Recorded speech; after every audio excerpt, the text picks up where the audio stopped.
Hey, what's up everybody? This is Flash 001 USA and it's June 13th, 2014. It's around 6:40 p.m. here. Now, this is going to be just a very short update on some stuff that I'm doing to the gasifier.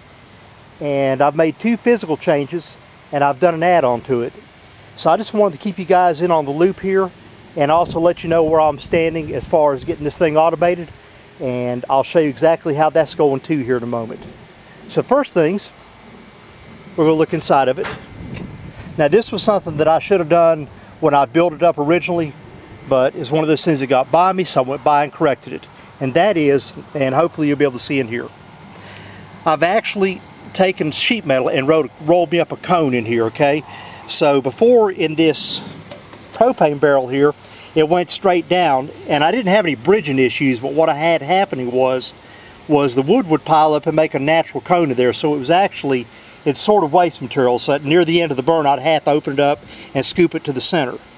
So I actually took me some sheet metal and I rolled me a cone that fits halfway in here where the weld mark is right inside on the propane tank, and I aimed it directly down into the fire cone, and hopefully you'll be able to see this.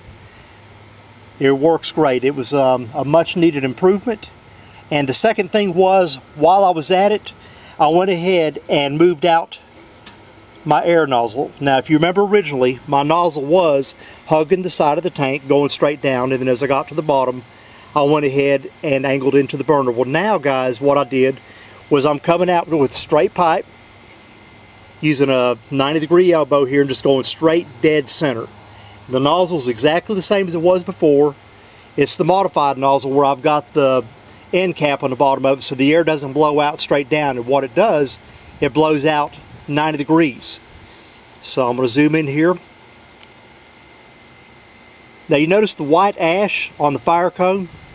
That was my first hint right there that the air was actually blowing out sideways on this, so I was pleased with that.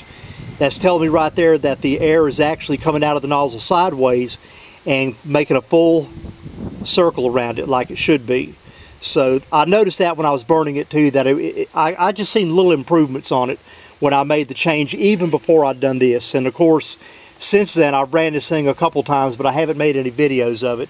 I was just working out bugs with it, okay? So much needed change. And you see the cone right here. Hopefully you'll be able to pick it up. Now we got a country thunderstorm fixing to roll over here, so if you hear some booming and crackles, that's what it is. Okay, I've added a manometer to the gasifier, and I'm going to tell you right now, this thing is very useful. I want to explain how this works and how to use it so you can identify what's going on with the gasifier. It's basically a water vacuum meter, okay? So as the engine is tugging on it, this thing's reading a vacuum, and of course I've got it calibrated to 0. What happens is the engine will be running along, maybe on this one here it pulls anywhere between 1 to 1.5 inches.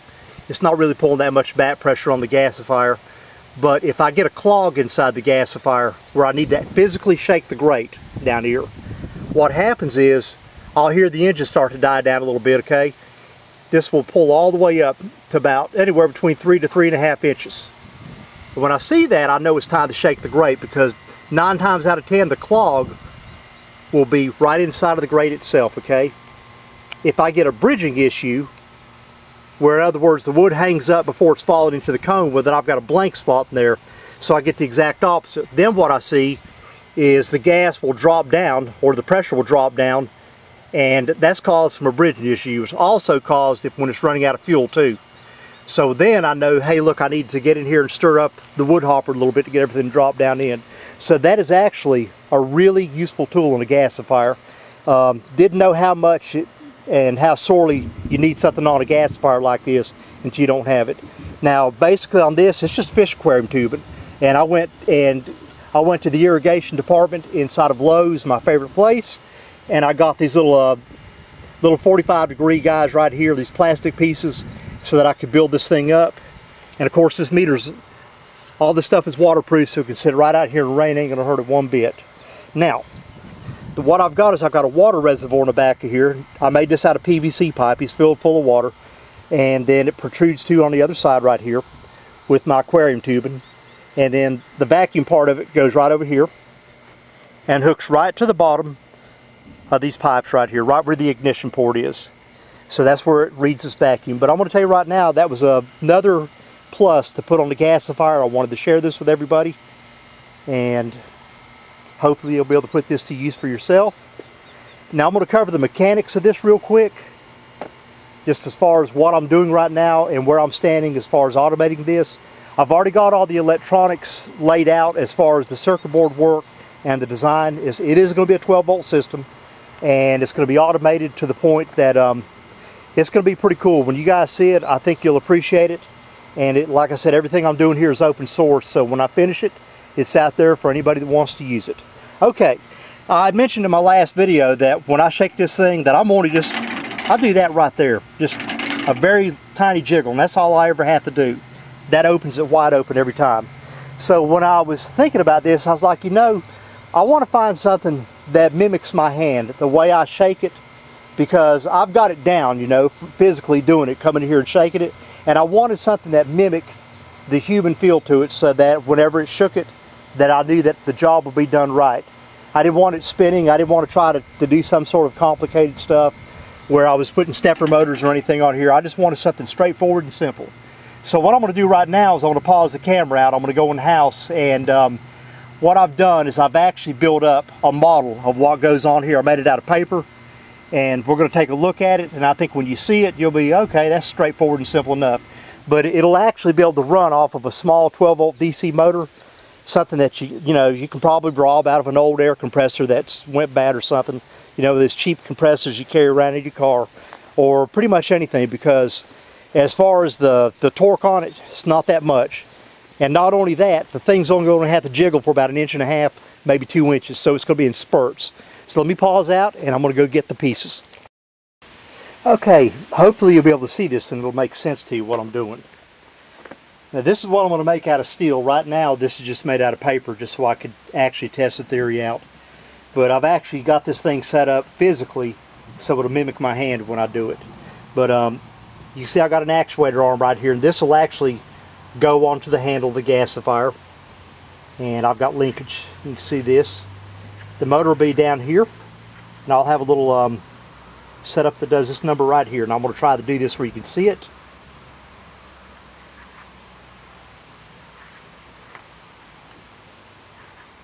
I think you get the picture of what I'm doing here. And of course that'll be really quick, like 1.5, 2.5 seconds with the motor spinning up pretty fast on it. But I'm going to zoom in here for 1 second. This way you can kind of get an idea of what I'm doing here, where I'm taking this. And once I get all this done, I plan on doing a really neat drawing so that everybody can see this and they can do their own spin-off if you guys are interested in doing this. But for me, it seemed to be the logical way to do it as far as shaking the grate. I was looking at doing this with relays, where I had something that kind of did that back and forth, and I decided to go ahead and do it like this right here. So for me, it just seems to be the best way and the simplest way to do it. Let's walk over to the gasifier, and then I'm going to set this up on it, and I think you'll understand exactly what I'm doing. You'll be able to see it up front and close. So I'm going to pause out here. Okay, I think that's about as good as I'm going to get it, but this is how it'll go on here, and of course it'll shake it back and forth like that. So I'll actually have me a small platform that the motor and everything mounts to and supports everything. So of course this white piece of paper, that won't be on there. It'll be just the linkage along with the little motor that spins up, including the little platform that supports everything on here. But there it is. So I just wanted to share this with you guys. It looks like we got us a nice country-ass thunderstorm fixing to roll in here. So I think what I'm going to do, guys, is I'm going to take this gasifier and cover it all up and give it a couple moments to roll in here, probably about another 20-30 minutes. It may even be getting darker by then. And I'm going to get out here and record just, I don't know, maybe 5 or 6 minutes of lightning bolts, thunder, tornadoes, hurricanes, whatever, and kind of end the video out with it. We've been getting these storms that have been coming in pretty much every night.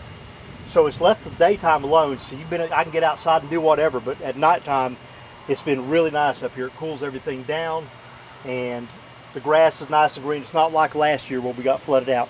Anyhow, you guys have a good one. Catch you on the flip side.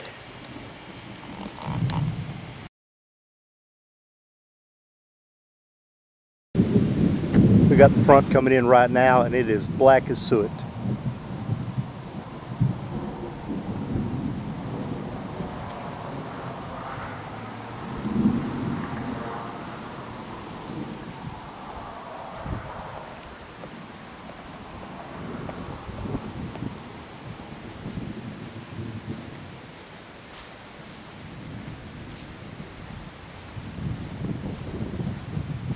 This looks like the storm on the Wizard of Oz.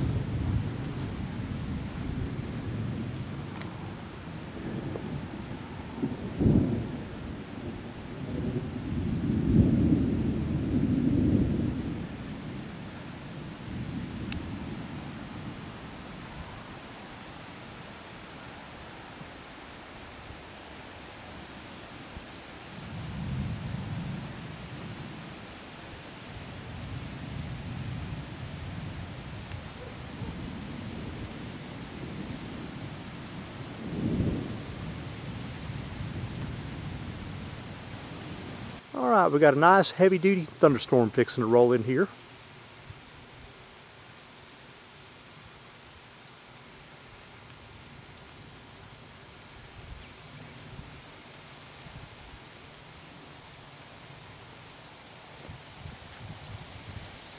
I just wanted to come out here and catch some of this. Hopefully I won't be struck by lightning, and this will be my last testament right here with a fried camera in my hands.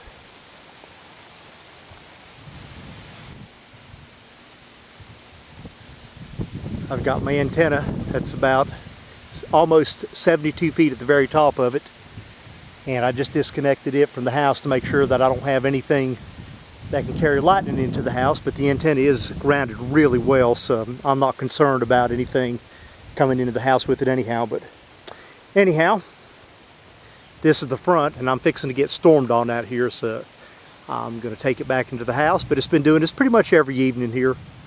There we go, that's what you want to see.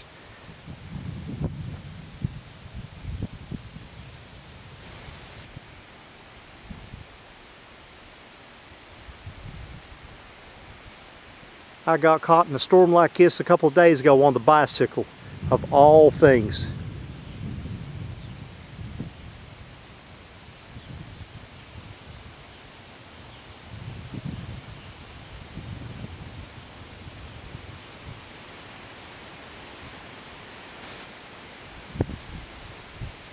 The ground's pretty much saturated here, so get storms like this that roll through, if they dump out, it just makes a bigger mess of things.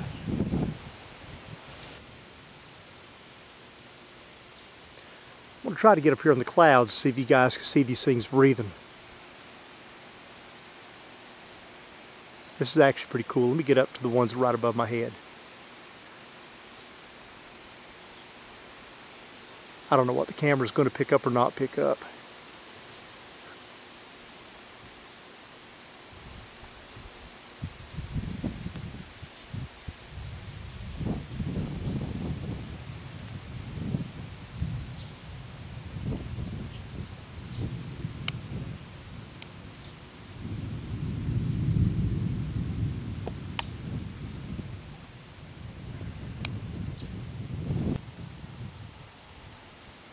And I can see a rain band. I don't know if you can see it, but it's dead center of the camera right here, right now. So, oh, that's what I was wanting to catch on the camera for you guys.